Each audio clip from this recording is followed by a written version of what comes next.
over here.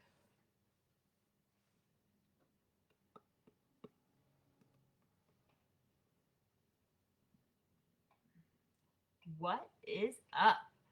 Happy Thursday. We'll see if anybody hops on, so we'll give it a couple minutes, but we're gonna basically hit the subject of how do you stay on track when you work from home. Maybe you work at a desk from your home. Maybe you do some stuff. Maybe you have a garage like type workspace, or you're just home though. You're home all the time. What do you do? What do you do? How do you stay on track when you're home all the time and you have all the temptations that are out there? And but what do you do? How do you really truly stay on track? So we're gonna go over that. I'm gonna answer that, give you guys some suggestions on how to stay on track. And this is good for really though if you have any type of maybe even some any type of desk job,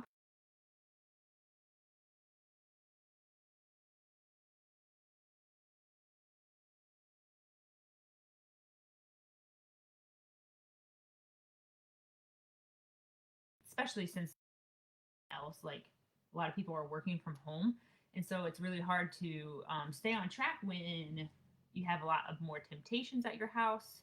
You have food all the time, available for you. If you're working like a desk job, you're sitting a lot, and this can be desk job can be of course obviously not just at home, but how do you stay on track? So one of the main ways, one of the best suggestions, I should say, on how you stay on track is when you are like sitting at your desk and you are starting to crave something that you know is in your pantry or in your kitchen or wherever it might be. Let's just say it's something sweet. So you're starting to crave some chocolate, maybe you have some cookies or something of that nature. So you're sitting here, you're at work, and you start to crave that, and you know you have that in your pantry. So instead of going and grabbing the thing that you're craving, the thing that you're thinking about, instead of going and grabbing that, grab an apple first. If you don't like apples, pick some other type of fruit.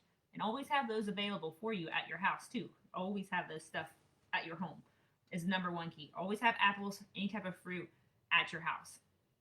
So it's available. So if you're starting to crave, let's just say some cookies, some Oreos. I'm just gonna say Oreos because my son loves Oreos, and so does my husband. So there's always like Oreos at our house. So if you're sitting here and you're starting to crave Oreos, what you need to do is not get up and go get the Oreos. You need to get up and grab an apple first, or some sort of fruit. You're gonna tell yourself, I'm gonna eat this apple first, and then if I still want the Oreos, I'm gonna have them. But most likely, that apple is either going to fill that sweet craving you're having or just fill you up in general. Or what it's going to do is you're going to eat that apple and you still want a cookie, but your portion of the cookies might be less, or most likely will be less because you're not going to want as many cookies because you had that apple first. And I think that is it's very important to realize that and to do that and to implement that and to really train your brain that when I'm craving something sweet, I'm going to grab a piece of fruit first. Once I grab that fruit and eat it, if I'm still wanting that other sweet that I was craving, I'm going to go ahead and have it. But most likely your portion size will be a lot better, a lot smaller. Maybe it'll only be one cookie instead of maybe 4 or 5. And that's going to save you a ton of calories. Plus, you're still getting something healthy in like an apple or banana or raspberries, blackberries, strawberries, whatever it might be. You're going to have that first. Watermelon, especially with the warmer temperatures coming up, watermelon's a great choice to always have on hand. Full of water, and just an overall great fruit to have on hand. And it's more common, of course, in the summertime. So that's the number one thing is when you're starting to crave something or snacking or you want a snack or whatever it might be. First off, if you're like craving chips and you want a snack, grab some berries. Berries are very low calorie. You can actually consume a lot of strawberries and like raspberries and blackberries or whatever it might be. You can actually consume a good amount of volume of those fruits, and they will most likely fill you up that you're not going to keep wanting to snack, or it will kind of get that feeling, really, really overall get you filled up, and so you're not going to be snacking the whole time. So that's the first thing. Always have fruit on hand. When you're starting to crave something, and grab an apple, eat it first, see how you feel, see if you still want that craving. And like I said, if you do, go ahead and have it. but most likely you're going to have less of that craving, less of that sweet because you had an apple first. If you don't like apples, pick something else. It's just what I, am suggesting, or what it's just an example I'm using. But fruit is a good option because it's sweet. It has sugar already, so that's going to kind of hit that sweet spot that you're looking to try to hit. So that's the first suggestion. Second suggestion, you can sit at your desk, or you most likely sit at your desk for 8 to 12 hour shifts. And of course, you get up and go to the bathroom, get up to get food, water, whatever it might be. But that's the only time you get up. And that's so terrible on our posterior chain. Overall, we're not moving. You're not going to get a lot of steps for that day, of course. But when you do that for 4 or 5 days out of the week, that's a lot of time that you're not getting any type of movement in. So the first thing of the nutrition side we just talked about. So now like the movement side. I'm not saying you have to work out, but a great thing is to set your timer on your phone for every hour it goes off. And if you can't do every hour, do every other hour. But your timer goes off on your phone and you get up and you just march. If you need to watch something, like if you're like whatever, depending upon work is, you can even get a standing desk where you're standing.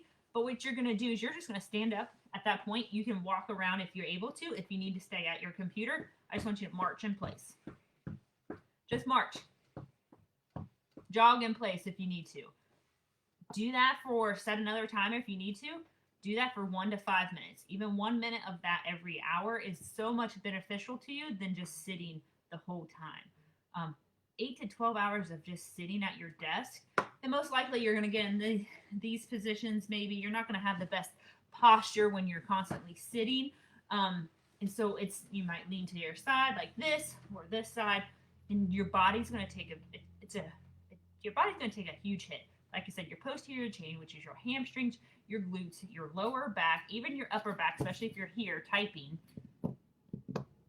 your whole posterior chain, which is everything from the upper back all the way down.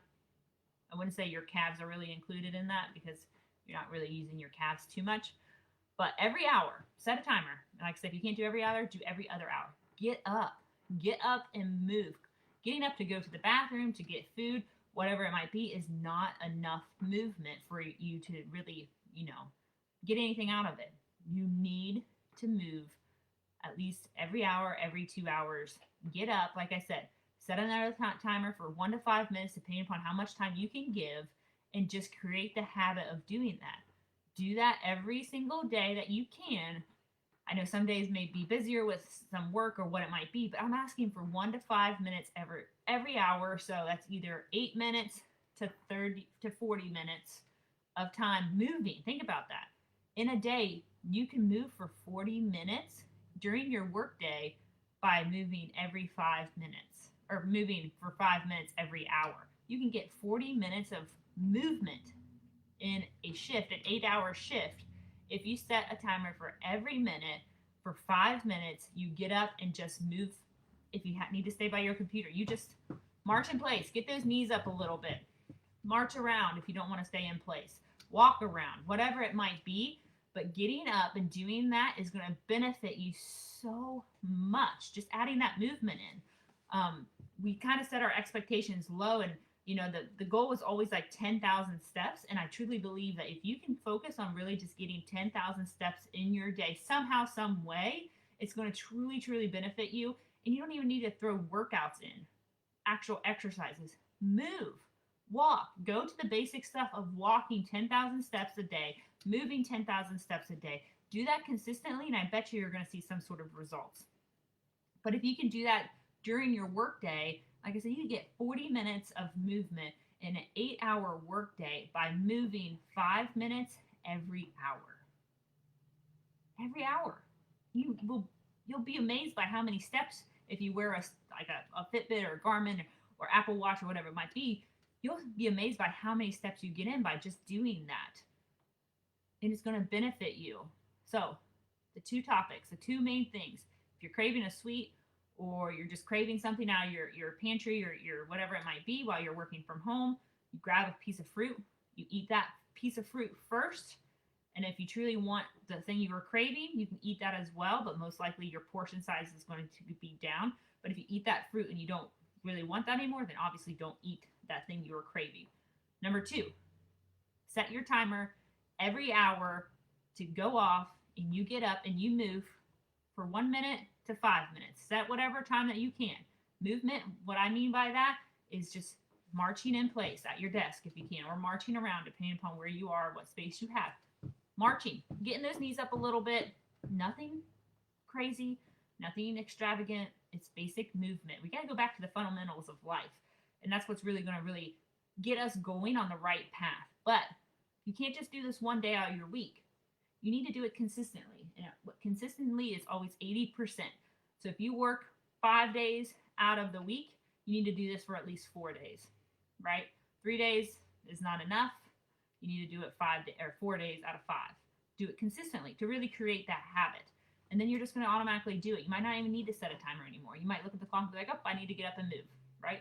So those are the two things I wanted to talk about. If you guys have questions on those, let me know. I would love to go farther into it if you need to. But those are the two main things on kind of like nutrition and movement when you work from home. And like I said, might not be working from home generally, but even if you work at a desk job at an office or wherever it might be, these are great tips for that as well. And just great tips for anyone overall who might be sedentary and not move as much. But those two things are very, very key. Let me know if you guys have questions on those. But just remember those two things. If you missed it, go back and watch this video. I'm going to probably save this video and turn it into a YouTube video and then post it again in my on my page, on my Facebook page. So you'll be able to kind of go back and watch it a little bit easier. So that is the two main just suggestions on how to stay on track when you work from home. Remember to be consistent with it so you really create the habit, and it's going to help lead you down the right path to staying on track, to being healthier, to maybe not being as stressed as well, which is huge. And so just keep those things in mind. And yeah, hope you guys have a great rest of your Thursday, and the weekend's almost here. So yeah, enjoy. Let me know if you guys need anything, and have a great day.